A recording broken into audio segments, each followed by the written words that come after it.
په پیل کې د خبرونو سرټکي د مالیې وزارت لخوا اماراتي کارمندانو ته د دلوي په میاشت کې د معاشونو د ورکړې ډاډ، د ډالرو پر وړاندې د افغانیو ارزښت په چټکۍ لوړېدل او د میټا شرکت د ټرمپ شکایت د حل لپاره 25 میلیونه ډالر ورکوي. د لوی او مهربانه خدای په سپېڅلي نامه درنو لیدونکو سلام. د نن ورځ خبرونو ته ښه راغلاست. نن پنجشنبه د 1403 کال د سلواغې 11مه نیټه ده. زه صادق فروتن یم. دا هم بشپړ خبرونه. د اسلامي امارات ویاند مولوي ذبیح الله مجاهد وایي چې د مالیې وزارت ډاډ ورکړی چې د روان کال د دلوي په میاشت کې به د 1.4 میلیونه اماراتي کارمندانو بشپړ معاشونه ورکړل سي. ښاغلي مجاهد زیاته کړه چې هیڅوک باید په دې اړه اندېښنه ونه لري. د هغه په وینا د هیواد بودیجه کورني اساس لري او د بهرنیو مرستو له راتګ یا نشتون سره هیڅ تړاو نه لري.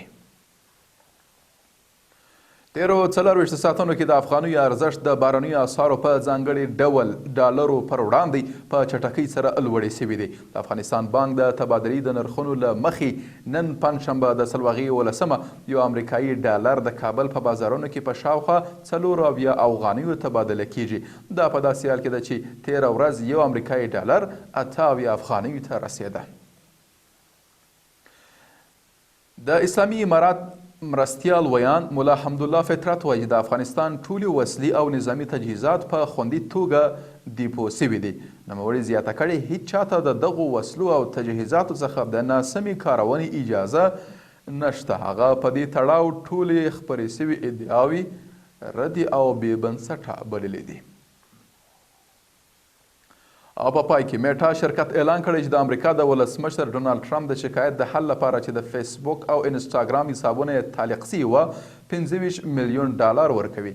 میټا د 2021 کال د جنوري په 6مه کله چې د ټرمپ پلویانو د کانګرس پر ودانۍ یرغل وکړ د هغه حسابونه یې بند کړي وه.